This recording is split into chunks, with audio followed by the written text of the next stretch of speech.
Hey, welcome to Nerd News Now. We're in June of some year.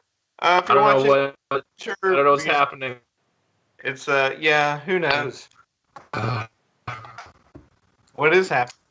What Um, is happening? it's June 8th, 2020. I'm with Miss Jen. I'm with Jarek. There What up? is a lot of stuff going on right now, Uh-huh. but like in life Hmm. and in comics and in everything. And we said this Yeah. last, but we're just trying to give you guys an escape for an hour. But sometimes this stuff crosses over. A lot of people are always like, get your politics out of my sports, get your politics out of my comics, get your comics out of my politics. I don't know if they say the I hate last when one, that happens. but a lot of this stuff just kind of melds and blends together. So whenever that happens, we're going to talk about it. And then with the pandemic, this has had a direct effect on the comic industry, obviously, and Yep. something Yep. pretty big happened. Something that hasn't happened in 25 years. We'll get that in a second. But first of all, just kind of a status check on you guys. Miss Jen, how are you doing this week? Doing good, man. Got bit by mosquitoes when I went on a walk yesterday. Oh, don't say that. Mm. Yeah, no, don't do that because you know what's going to happen. Like, so we have all the stuff that's going on, plus in Texas, especially hurricane season. And then you know those mosquitoes at some point are going to be like, this is the perfect time to give them a let's do it. So don't Yeah. give me my mosquitoes right now. Yeah, No. no, No. no. No. Definitely. See, I took down see what's gonna happen is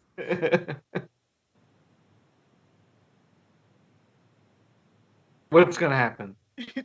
so what's gonna happen is September is gonna begin with a mosquito carried illness very similar to the yellow fever of ye old America, and it's going to start right here in the deep south.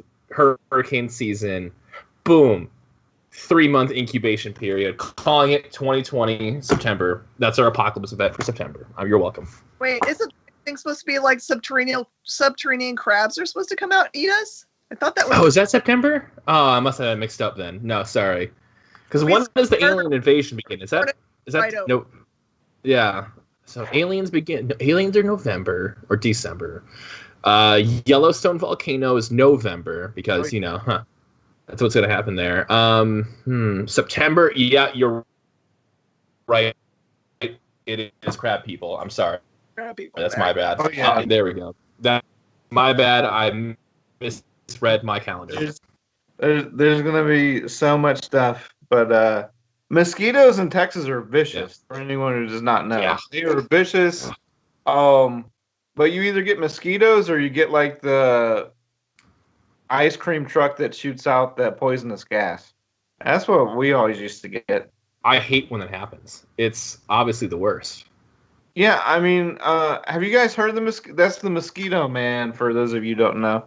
Have you heard the Mosquito Man already this year? I haven't heard him yet. Not yet. They're coming. No. Mosquito Man is coming, and it burns. Like, don't be outside when that happens. Jarek, what about you? You getting eaten by mosquitoes? Yeah. What? Yeah? No. Am I like weird in saying this?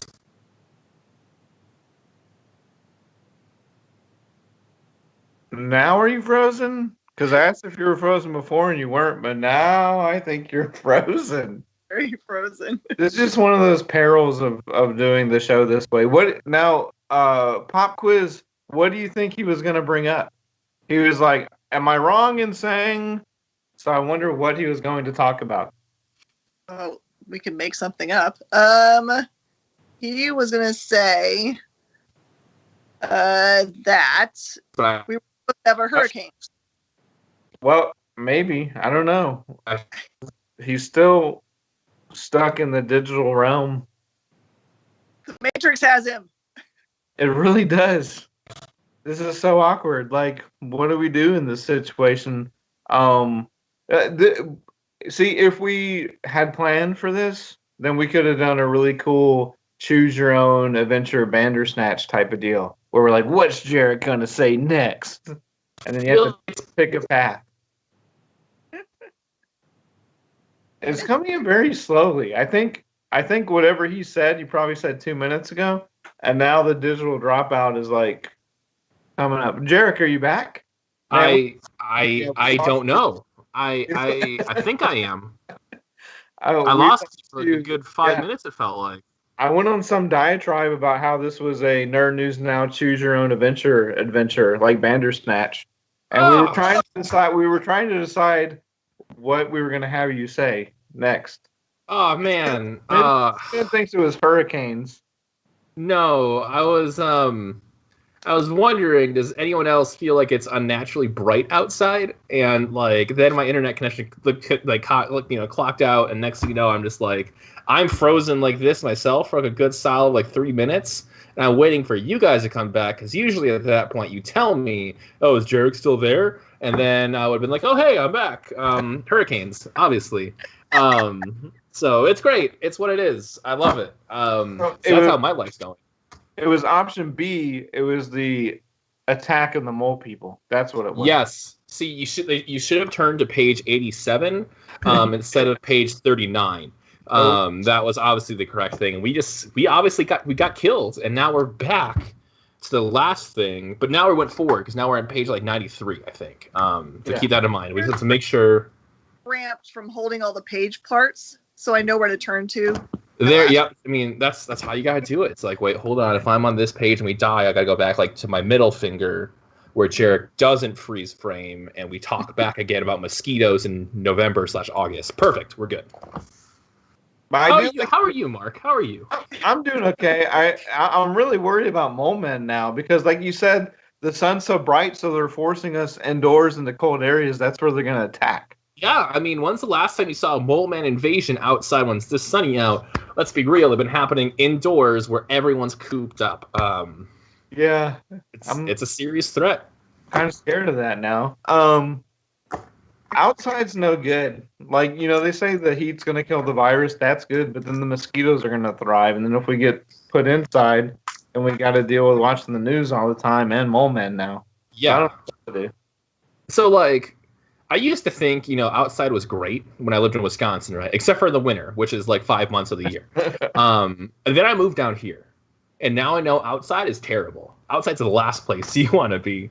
There's like, sunshine. There is brightness. There is killer mosquitoes. I mean, rain is an issue down here, which I've never had to deal with at home, at least not to this level. You just wait. Man, this is like... Someone thought this is a great place to live, and they put down their roots. And now here we are, however many years later, still living here in this swamp of a state. And well, at least the swamp side of the state. And we're like, man, this is a great place. Texas, y'all. What's up? The humidity. Yeah. Yeah. Like, who thought, hey, I can breathe water in the summer. Yeah. Perfect. I love it here. Are we all aqua people now? Oh, you'll look like a baby forever. Ugh, no. No, we're not aqua people. I don't like outside. But now I'm scared of mole men, so I don't know. I'm gonna have to rethink all of this. So what you do is you just lie in bed with the sheets covering yourself. Like, don't have like any of your feet or your hands lying outside, because then the monsters under the bed get you, which may or may not also be the mole men at this point. So just stay indoors, watch Netflix, and talk about how Space Force is meh. It is, right? It is. Like, it's good, but it's not, because they have such an all-star cast, and they should be able to do more with what they're doing, but it just falls flat. And it's... I watch it, listen to the thing that Malkovich says.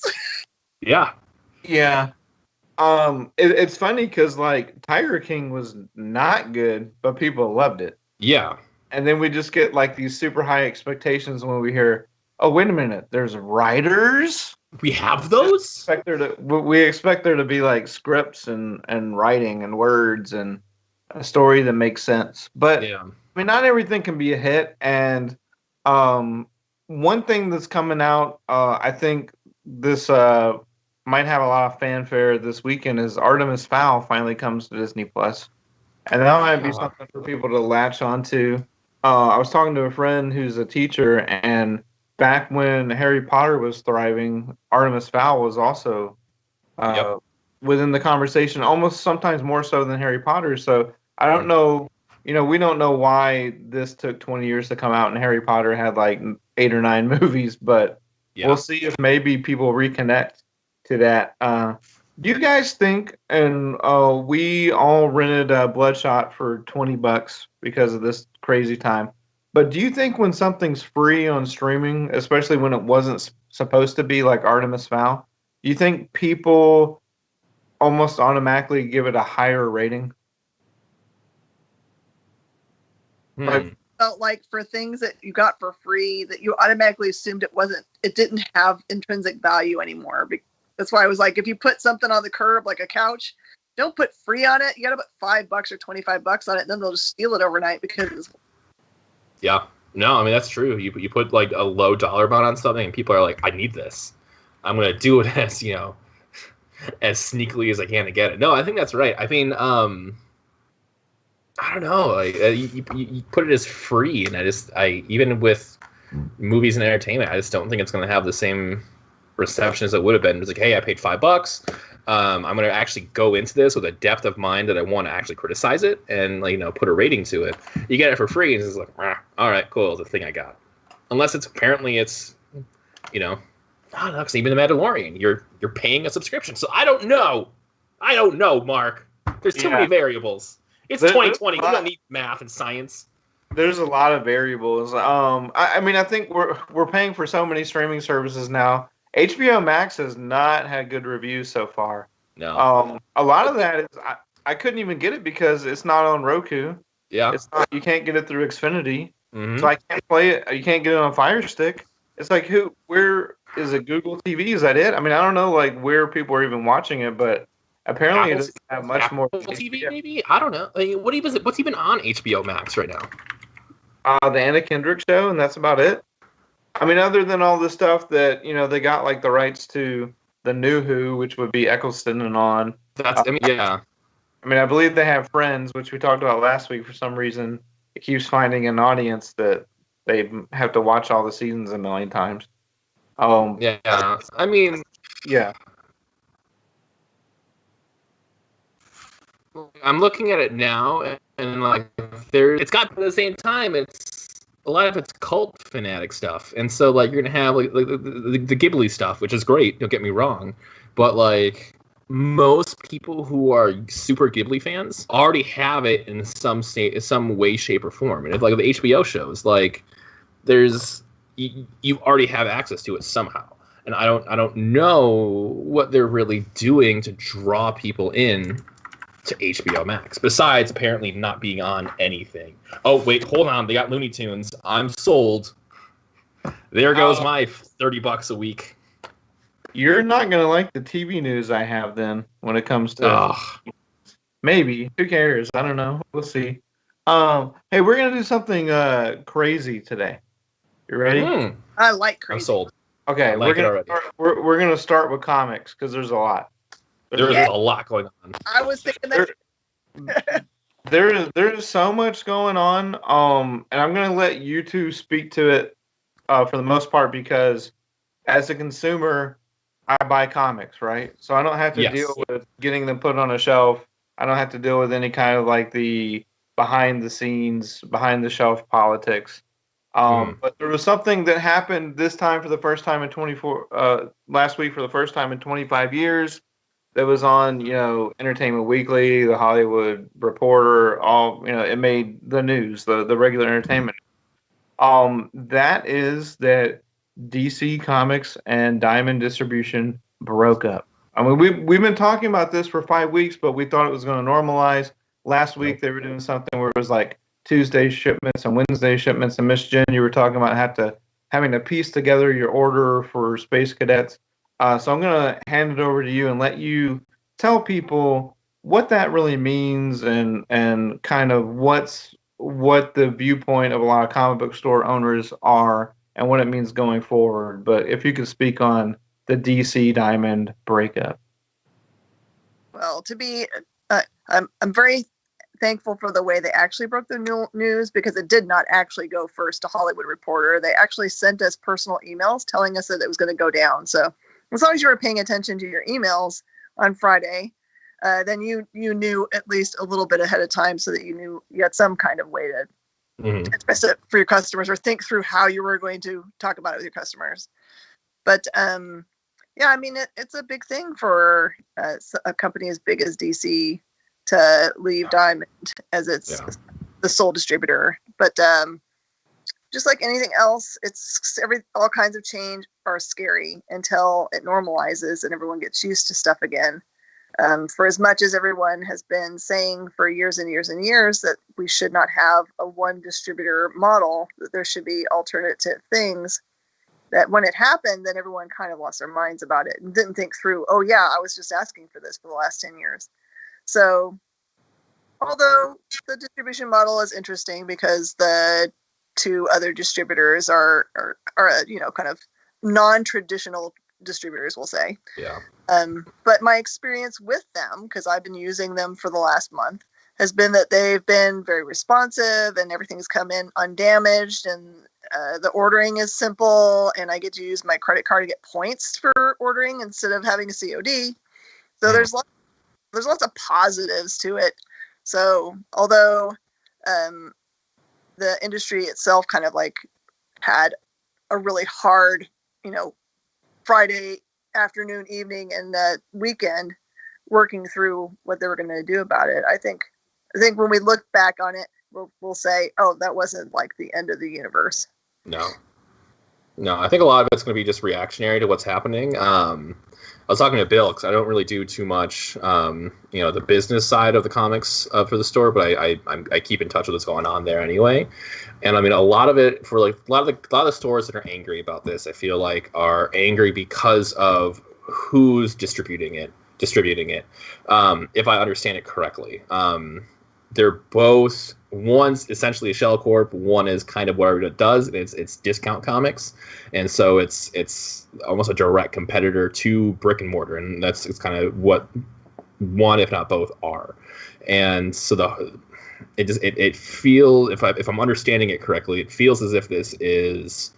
It's hard for these stores who have to compete with them already and now have to get DC Comics through them. And it's kind of like it'd be like going through your mortal enemy to get the stuff that you need to survive. And I mean, we're lucky enough to not be a comic only store, so we don't need it to be sustained. But there are some comic only stores that now they get to get these big names, and DC has, some of the biggest names in comics. I feel like you need to go through. You need to, fight your pride and do it. And you have to ask yourself, what's the best way to move forward with this? I know. Do you just start selling, with pre-orders for this, or do you still try and house all your stuff you have going forward? There's just a lot of unknowns I've noticed with what's happening, and I think this is just it's another thing that's been tacked on for store owners that have already been facing a lot of issues this year. I mean, look at the pandemic. No new comics for how long, and then when it was coming in, it was trickled through, and now this. It's another bad piece of news for some, if not most, stores that they now have to stomach and deal with, as they have with most things in 2020. Yeah, so the other problem is that some of those stores also got looted last week. Yeah, so it's one thing after another right now for especially like just comic only stores. It's gonna hurt, and there isn't a good answer for what's going on right now with this. And Miss Jen, this kind of just as a reminder, the pandemic hit in middle of March. Mm-hmm. And at some point, I don't know if it was a week or two later, but Diamond said, we're not going to be doing anything till late May. And DC, there were no new books for about 5 weeks. And then for about 4 or 5 weeks, it was just DC because they found these alternate methods. Did you sense at that time that they were pulling away, or did you really think that, beginning of June, it would just go back all 100% Diamond?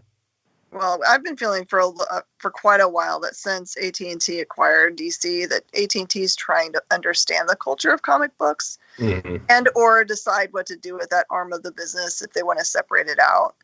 And so I think that this is the kind of the beginning of the changes we're going to see for DC. Yeah. I don't think that DC Comics proper, I don't think they're the people that are making these decisions. I think it's really AT&T trying to figure out how to make that arm of the company make sense for them as a profit. They're used to, different profit streams. They're not used to like physical objects, really. Yep. So, I'm sure that it's going to get a little weirder, and that's okay. Yeah. Yeah. And a lot of people had the sense that, since that merger, that they were really looking at DC Comics to see, is this something we can use going forward as a money-making asset? So whenever, like anything else, whenever there was a freeze on that, they probably, maybe not went to panic mode, but they were probably trying to get inventive to keep that cash coming in. And then they may have seen like, oh, well, we can pull this off. So why have, I was going to say a middleman, but maybe, I don't know, like the money or finances involved in it, but maybe they just feel like they have more control going this route. I do think the comic side I don't know much about, but what was interesting to me is on the graphic novel young adult books, they're going through Penguin Publishing, and everyone knows that name. And that's a titan of publishing. So it's interesting that they're shipping their different types of books in different types of ways. But I think maybe are they looking forward to a future where, hey, if this happens again, we don't want to miss a beat. I mean, it could be something that's sort of self-protective like that. I mean, it could be. Yeah. This obviously, you guys are taking it very well. And Miss Jen, you always find the positive stuff. You wrote a big, nice post about it, and everyone was glad for you to do that. Right. That's just how you look at things. I won't name the online retailer, but one of the biggest online retailers of back issues that I've known about for years, they've been around since the 60s. They had a sale, or having a sale, where you use the code word DC sucks and you get 50% off. And we won't promote that on here, mostly because you guys are our stores. But I just I know you would never do something like that, but that's sort of just an example of the animosity that might be coming at this for people who don't understand, because a lot of people, they may not have even been in a comic book shop, let alone know how books work. Like they might get trades off Amazon or do online orders from comic book stores, or walk into Barnes and Noble in the graphic novel section. So they may not understand half the stuff we said, but it is a big deal as far as in how we get our books.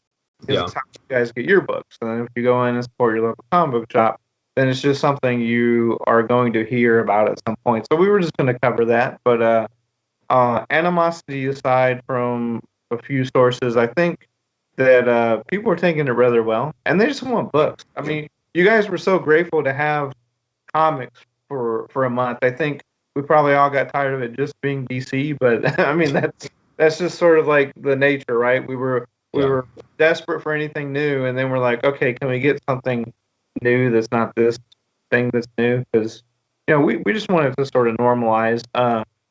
I would assume with all the publishers that are out there, do you think Diamond will be fine? Do you think this will just sort of be like a pickup, let's keep going?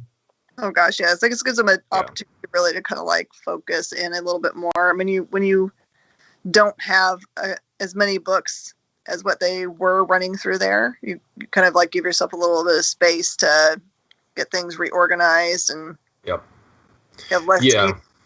No, I've noticed that with a lot of other companies too. They're taking this time to really reorganize and rethink their brands and price point, all this other stuff. So I wouldn't be surprised if Diamond as a distributor isn't also redoing this with their own platform of how they're doing everything.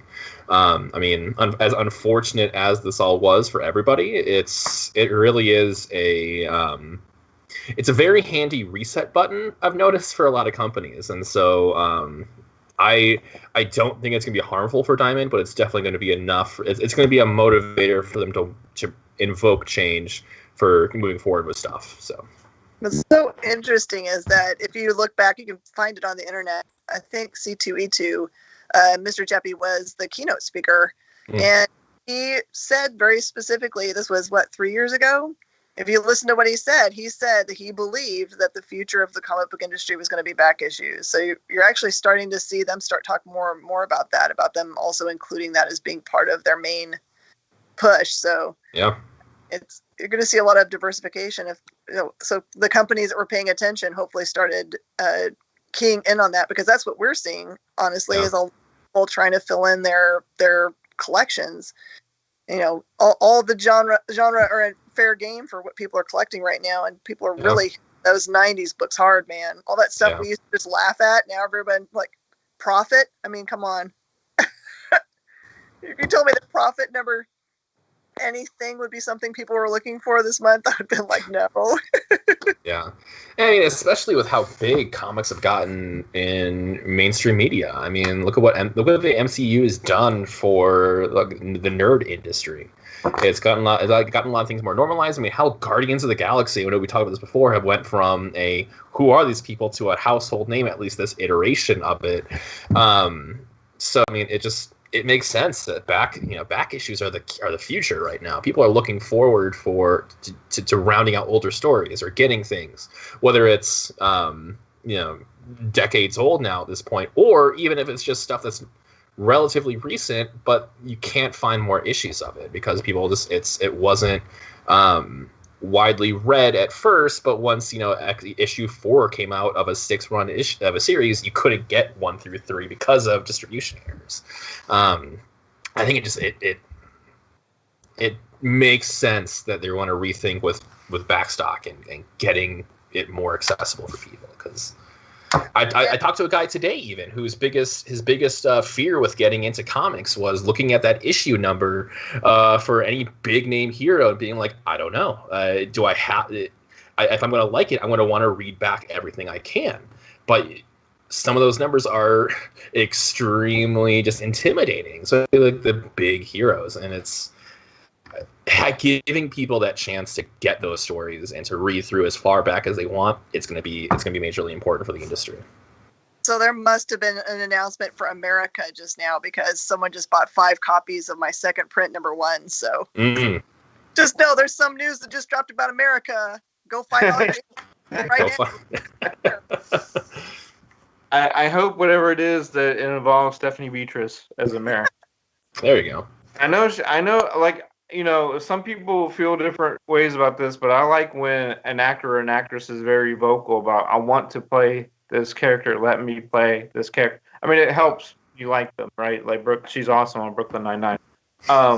I think one thing that's happened, and again, this is all Perfect Storm stuff, but I think one thing that's happened is people have been stuck at home with their collections. And as collectors, you tend to focus about, okay, maybe you have like an erratic collection that's all over the place, and you want to get rid of like 80% of it, but you want to use that to really nurture the 20% you have left. Like maybe you want to complete an Amazing Spider-Man run or a Batman run. Those can be fairly intimidating. But another thing, like you just mentioned, America, at some point we're going to have an insane number of characters that have been put on the big or small screen. And just with all the streaming services, with all the content, I mean, just alone, Disney Plus is going to start releasing What If episodes. I think starting maybe in May of 2021, the animated series, and so you're going to have all kinds of characters that are going to be getting screen time that maybe haven't before. So not only will obviously people collect What If, but they're going to see characters on the movie screen and on their TV screens. And whenever it's just like a number one issue, it's instinctive. Like people snatch them up as soon as the character's cast, they snatch them up. So I think it's a perfect storm of all that. People want to complete and curate their collections. All this stuff is getting greenlit, and they want to get the first appearances. Grading is a huge thing right now. Huge. Like trying to find a comic for $5 and see if it's a 9.8, and it's not even, and it's not even really like to turn it for cash. It's almost like you just feel like a stock collector or something. Like you just feel like you get this satisfaction from like, oh, I bought this trading card or comic for $4 on eBay, and now it's worth $250 after I sent it to PSA or CGC. So I think there's like a lot of thrill of the hunt stuff going on right now, and it's because we're stuck behind our computers, staring at eBay, staring at online shop, doing things like that. So it'll be interesting, but I do think back issues are the way of the future, because I know, we collect in all types of different ways. You can go by issue number, character, writer, artist. There's so many like classic runs of stuff. Like it'd be nice to go back and get the whole Alan Moore Swamp Thing run and paper, things like that. So I just think as people get into comics and find, what they like, that just all comes to the surface. And I don't. But I hope, as far as the distribution, I hope it goes smoothly for people, and people that want to keep getting their DC books to their customers can. Yeah. And if not, those customers are just going to have to find other ways to do so. But this is the time to do it. I mean, our shipping system in America surviving all this has been pretty good. So you can still support shops from afar if you moved away from them or whatever, or just find stores that have been having trouble, help them out, things like that. But and that's inside the business on Nerd News Now. Now we'll go to dropping this week, because man, what's up? Are we going to talk about stuff that's dropping this week? Because there's some good stuff. Yeah. Oh yeah, I was gonna go over the Eisners real quick, and then we'll get to, unless you want to do the stuff that's dropping. If it's fresh on your mind, let's just do that. What's coming out this week? All right, Jarek, what's your favorite thing? What's coming out this week that you? I don't know, but there's just a lot that seems really interesting, and I'm excited as not I'm not a prolific comic reader, but I'm just excited because it's a lot of the names. Chaz was telling me before stuff what was coming out, and I just remember being excited. Things caught my attention, and I am ready to go. So are you hyped for the DC Joker War stuff that's coming out? Yes. There's nothing. Joker 80th, Batman 92. God, it feels like dropping on the same day for the Joker War. Yeah, like I don't really read superheroes, but like I'm already signed up for this because I as a collector I want it, and then it sounds cool. Right, Mark? Oh yeah, absolutely. But don't forget about the nostalgia factor of Batman animated series, because we have finally the Batman Adventures continues coming out. Mm-hmm. So and with all this stuff, we're collectors, we know, but with all this stuff, there's so many variants. I didn't think I would ever see this much Punchline stuff this soon. There's so many Punchline variants from various retailers, stuff that'll be on the shelf, stuff you have to get from artists specifically. Oh my goodness, they're banking on this character being something for sure. Yeah. I'm gonna laugh. I'm gonna laugh like the Joker never has. If after all of this, all this hype for Punchline, at the end of the arc, she's killed. No.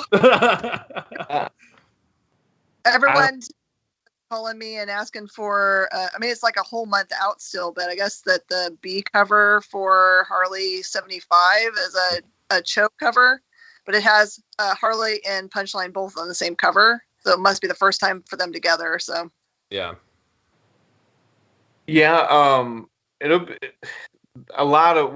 We've been talking about Batman 92. It seems for like 2 months now. Yeah, it's been a big. They held back on their big guns. I mean, this is the week they held back to. I mean, you had the Catwoman 80th, which, as a Birds of Prey fan, big thing happened in that book. They are baby Helen. So Helena Wayne back in the DC universe, and that short story by Tom King, I'm hoping that leads into the 12-part maxi series she's doing. I haven't got to read it yet, but I would think that's the case. And so who knows what's going to happen in this Joker 80th. It's going to be 100 pages of Joker. There's at least like 9 variants that I saw of that. But then, Batman 92, Batman Adventures, all this stuff in the same week. Marvel, couple things. Black Cat, which is a good ongoing series. And then Daredevil, which is a really good run by Chip Zdarsky. That's coming out. And then you have the continuation of a couple Image books that I recommend, Excellence and Bitter Root. And the Bitter Root B cover, has anyone asked you for this yet? Oh gosh, yes. I hope I have some, daggum. Oh, I hope you do. It's a Purple Rain cover. I'm sure I ordered some, but I'm sure I did not order anything like what the demand's going to be for this book. Yeah. Yeah, it's a good series. I would expect that to be optioned very soon, if it hasn't already. It's already been announced. They announced it a while ago. It's already been announced. Okay. Okay. Cool. Yeah, I just there's a lot. There's a lot of good stuff. All this stuff has been out there. It's just we haven't. It's one of those things where there's too much stuff. Yeah. And then there's not enough stuff. And now there's just the right amount of stuff. Now there's still a lot of stuff, but people are hungry for all of it. But this is a really good week if you've been starving to read 7 or 8 books. This is the week to. This is definitely the week to do it. And then anything that has gained momentum or interest since last week. I know that we talked about the Catwoman book coming out, but anything else that came out last week? So people need to be careful and not miss out the Avengers that came out this last week. Number, I think it's 33. As actually the beginning of the Moon Knight storyline. Publicly was supposed to be the next issue, but it is 100% all Moon Knight. It's already sold out at distribution, so if you can find a copy. It's an amazing. Yeah. And now something happened. I don't remember what week this came out, but Venom 25 already came out, correct? Correct. Yeah. And something happened to where if Free Comic Book Day would have happened on time, the one that's going to be on July 15th, they're releasing 2 free comic books. Marvel it's going to be at the start of Jonathan Hickman's X of Swords preview for X-Men, and then Spider-Man Venom #1. Now, Spider-Man Venom #1 was supposed to be the first appearance of Virus, and I don't know if you guys heard, but there was a guy who, at the time that we're doing this, he sold 127 copies on pre-sale at $20 a pop. So do the math on that. For the free comic book? For a free comic book day book, but because of the pandemic, it is no longer considered the official first appearance because the street date of Venom #25 was first. Yep. So I feel bad for those people, but also why are you selling a free comic book for $20? Someone should have put a stop to that. But yeah. That's I don't know, buying a whole bunch of toilet paper and hand sanitizer and then selling it online for a lot more than it should be, and you're the same. That person is in the same level of trash and scum as those people. I just want to point that out. I feel like that is just not cool. I mean, especially when it never officially came out. If it was something where it was a free comic book from 2 years ago and it gained value, sure, secondary value, we all get that. But this never came out. That's going to be released on July 15th, though, along with Hickman's X of Swords. Mark, just so you know, I think the official word through Marvel was it's actually 10 of Swords. The X is actually Roman. Oh, 10 of Swords. We're doing this again with they did with the house. Not you. I'm talking about, if you remember the two X-Men series that he did before. One was pronounced X and one was pronounced 10. So it's okay, whatever. I mean, it's exhausting being a comic fan either without knowing what I'm supposed to pronounce the titles as, right? Then the other thing that happened in comics is the Eisner List came out. And I wanted to ask you, Miss Jen, with the Eisners, do you think that the winners or the nominees themselves, does that dictate anything about the industry, like where the industry's going or what stories they're focusing on? Or do you ever really see a pattern with that? It's interesting because I think the way that books get nominated to the Eisners is that they have a bunch of nominating judges, and then the companies themselves are also allowed to self-nominate. So sometimes I go to the Eisners every year, and sometimes I look at the list. I'm like, well, how in the world is, comic book X not on the list? It doesn't make any sense because to me it was the best book of the year. So it's a little bit interesting. It's a lot like the Academy Awards, in which, sometimes the Academy Award movies, you're like, I don't know anyone that watched any one of these movies. So the books are always amazing, but they're not necessarily the most popular books of the year. So I think it is good because it brings people's eyes to books they might have totally missed because they're more, I don't know, you want to call it more artistic or whatever than put them like mainstream comic book person would buy. Yeah. Yeah, I tend to be. Yeah, go ahead. I would say, do you think there's a level of politics in it as well? Because I mean, like, Academy involved with it. A lot of backroom stuff going on. Is it possible? Freezing again. Well, that's part of the reason why some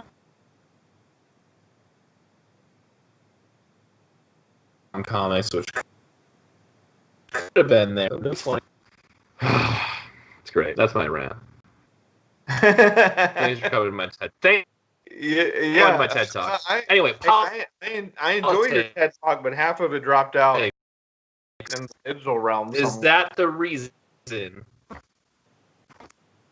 Yeah. Anyway, politics in the. I think I don't think there's a whole bunch of politics in it, honestly. I think the people that vote are all people that are in the industry, and they all know everybody that works on the books. So it's a little bit of a popularity contest. That's the reason. Why? Okay. We're just on different timelines tonight. That's all it is. We finished this 5 minutes ago, but then we're in this timeline. But we did. Miss Jen did respond to your question. She said there's not a lot of politics involved. That's weird. I just heard that, which is like mind blowing. Yeah. This is weird. Is this what it feels like to be like the Doctor, like constantly? Yes. Like, yeah, I think so. Am I like something going on?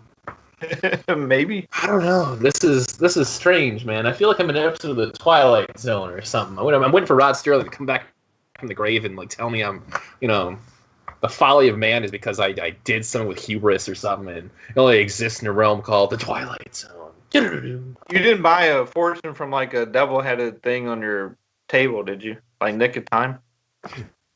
No, but I was actually flying recently, and it was the weirdest thing. I looked out the window, and there was this creature tearing apart the engine, and I don't understand. And I try to tell people about this, but they tell me I was crazy, and then I woke up, and there was nothing there, and we landed, everything was fine. When the screen freezes like that, it helps you to do a better Shatner. Right? You're welcome. Yeah, see. I knew what it was doing. Yeah, see, I was intentional. The whole thing, the last 7 minutes, was completely planned. Oh! I gotta turn back to page 83 for this one, ladies and gentlemen, because we're going forward and backwards. Choose your own misadventure. So I'll go over. So with the Eisners, there's like 40 different categories. I'll go over like the top 3 or 4 here. Best continuing series, and I've mentioned 2 of these tonight. Bitterroot. Yep. By David Walker, Chuck Brown, Sanford Green. Criminal by Brew Baker and Sean Phillips. Crowded from Image by Sabala, Rostein, and Ted Brandt. the pre-aforementioned Daredevil run by Chip Zdarsky and Marco Cicchetto, and The Dreaming by Simon Spurrier, Bill I believe, from DC, and the one I think might take this, Immortal Hulk by Al Ewing, because that was a hot book. I'm thinking either that or Bitter Root. What do you guys think from that list? Yeah, see, so the popular vote would go to Immortal Hulk because that's what sold the most and that's what everyone's reading. But Bitter Root is going to win because it's a more artistic choice. Yeah. Yeah. It's just I mean, they're both original stories, but one is relying kind of on the history of the Hulk. Yeah. So I think from like an independent spirit type thing, I think it's going to be Bitter Root. Best limited series, Ascender by Jeff Lemire, Ghost Free by Bobby Curnow and Sam Gain, Little Bird by Darcy Van Polgeest and Ian Bertram, Naomi by Brian Michael Bendis, David Walker Campbell, and Sentient by, again, Jeff Lemire and Gabriel Walta. Now, that one's TKO. Was that a way more limited release, Sentient by Lemire? TKO's its own distribution, so you can't get it through Diamond or anywhere else. You have to get it straight through them. And they have a very interesting business model. I know a lot of people were hesitant to take them on, but everyone that carries them says they're amazing. So, and then we'll do one more. Best new series: Doctor Doom, the current run by Christopher Cantwell, with art by Salvador Larroca. Invisible Kingdom by G. Willow Wilson and Christian Ward from Dark Horse. I know this next one you like, Miss Jen. Once and Future. Yes. Karen Gillan and Studios. And the next one I really like, Something is Killing the Children by James Tinian IV. Further Del Adera from Boom. All these are really good. Undiscovered Country by Scott Steiner, Charles Soule, Giuseppe Camanulo, and Daniel Orlandini from Image. ABC of Typography by David Roth from Self-Made Hero. Baltic Comics Anthology. Drawing Power. Women's Story. You know what? I think I might have combined categories. I think you're in a different list now. I'm on a different category. Maybe. But anyway, out of those best new series, Doctor Doom. I'm hearing nothing but awesome things from Doctor Doom. Yeah. We sell out every single time. Yeah. That's a hero. That's a villain, anti-hero, whatever you want to call him, who needs a better on-screen presence. I feel like both times one side is the other. It's either cool, great character, like physicality, not a cool character in terms of how they did him, or it's cool, he's Doctor Doom. But when you look at him, it's like someone took a trash bag and heat gunned it to make it look like it's his skin and put some green paint all over him. There is no middle ground. It is either one or the other, and I feel like he is someone who needs to be properly treated. And that's my rant on that. I'm sorry. I had this rant earlier this week with some other people. Doctor Doom is too good of a character to be treated the way he has been cinematically. Oh yeah, absolutely. but just remember, they also turned Galactus into a cloud. Yeah. So they turned Galactus a cloud. Wow, we almost spent the whole time talking about comics, which is awesome because there's a lot going on. We got like a little less. We got a little less than 10 minutes left, so now I'll go backwards and end with the stuff we usually start with. So get your chainsaws ready. There's a new Evil Dead movie coming. Evil Dead 4, not starring Bruce Campbell, not directed by Sam Raimi, but Bruce Campbell is in favor of this. He says it's time for that series to sort of, be in the realm of 2020. If you remember, the previous one of 2013 also had a female lead. This one's going to have a female lead as well. Has not been cast yet. It will be directed by Lee Cronin, who's getting a lot of good press for his upcoming movie Hole in the Ground. He'll be directing that. And Bruce Campbell is in favor of stepping away from this series. He did he did a couple seasons of the Stars, Ash versus the Evil Dead, and now, Yes. I mean, I think that character's run its course. Yeah. Yeah, So there's only so much they can do with Ash Williams, and they've done it. yeah, Do we send him to the future now? Because he went to the past. There we go. That's it. Evil Dead 5. Well, actually, did you watch the Stars series? Yeah. Oh, yeah. You're right. Yeah. That's how it ended. So That's true. That's true. Mm-hmm. I would not mind a campy B movie of him in a post-apocalyptic future. That'd be fun. That's me. Yeah. And then just a couple other. This is sort of movies and sort of TV, but the Netflix license to Daredevil ends in 6 months from now. So fans are counting down the days where Daredevil could possibly join the MCU. I know a lot of people are trying to kind of shoehorn him into Spider-Man 3. There's been a lot of talk about him being the lawyer, Matt Murdock being the lawyer. I don't know if that's going to happen.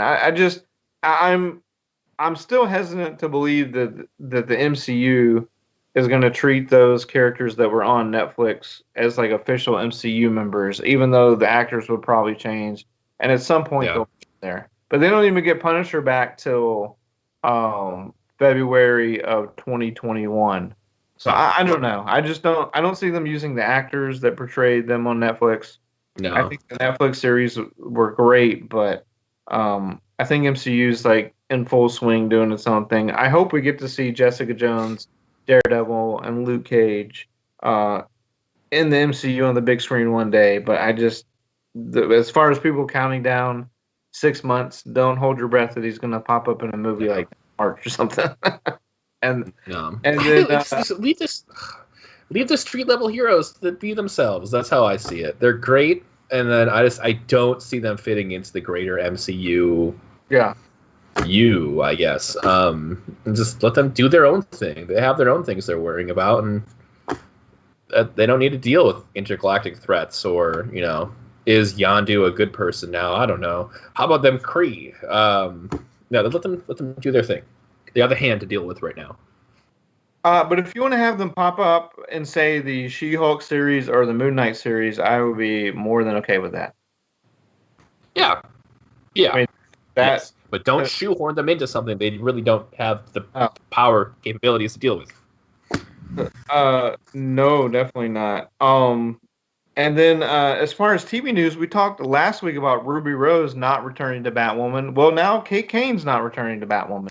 They've decided to recast Batwoman altogether with a new character. Now, as far as I know, at least in the modern day Batwoman books, it's only been Kate Kane, right? No one else has picked up that mantle.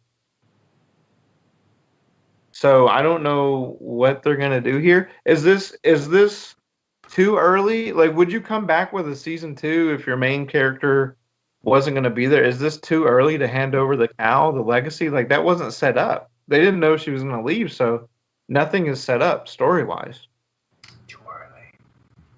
Too early. Oh. Not gonna work. And then in other CW Arrowverse news, the actor Hartley Sawyer, who played for the 5 people who are still. I know. Yeah, well, who played Ralph? People. Hartley Sawyer, who played Ralph Dibny, the Elongated Man, he was let go from his duty.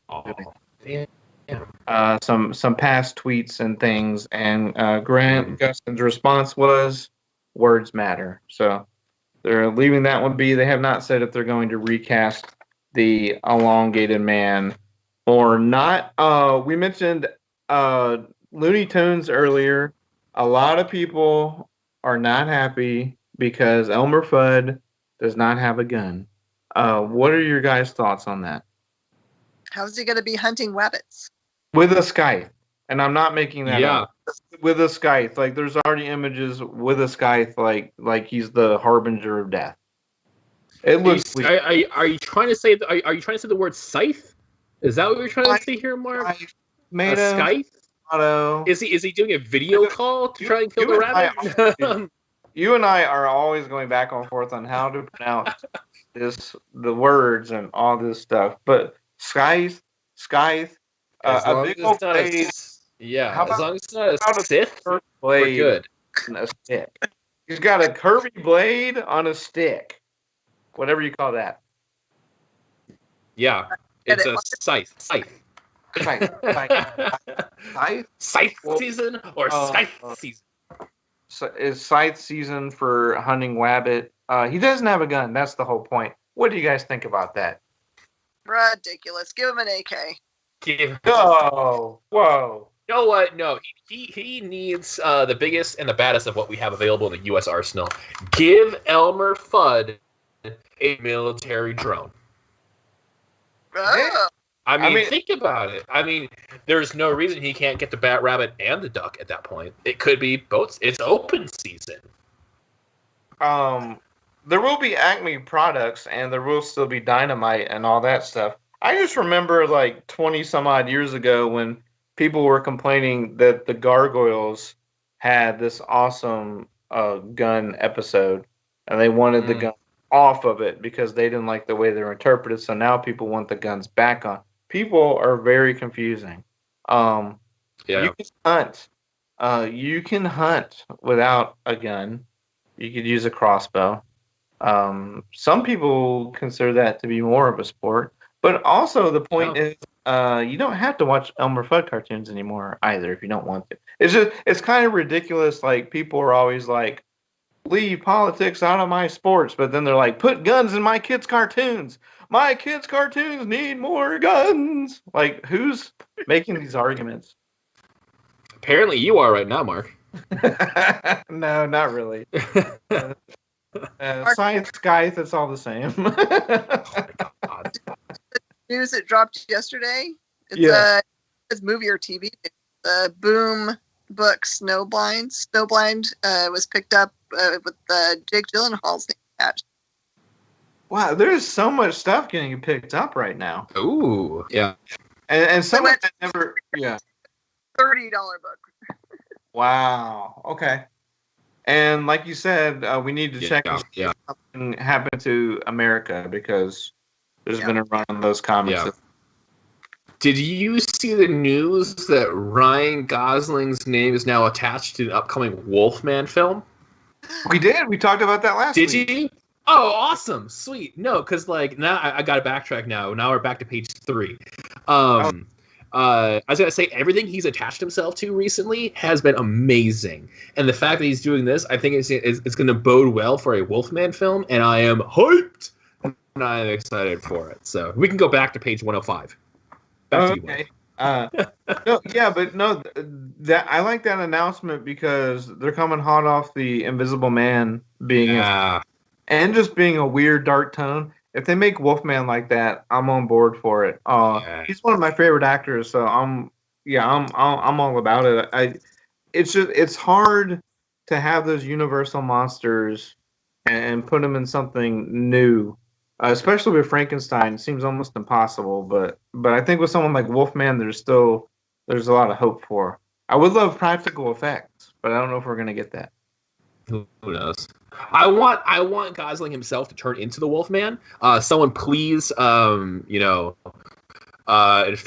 him with lycanthropy so we can watch this happen live in film.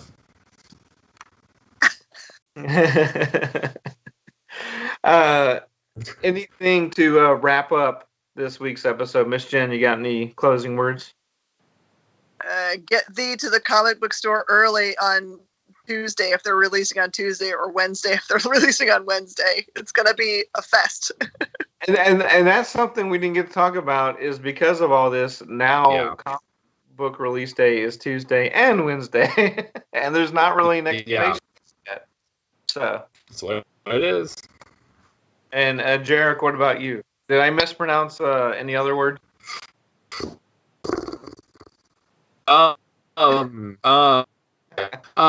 I guess if you like the movie Bright, that was on Netflix from 2017. There's been updates recently for Bright 2 coming out, so keep that in mind. I don't know. Did you get all that, or am I back in the past? Well, you were talking about 2017, so you might have been in the past. We don't know. It's all. I don't know. No, I know. Timeline. I've seen a lot.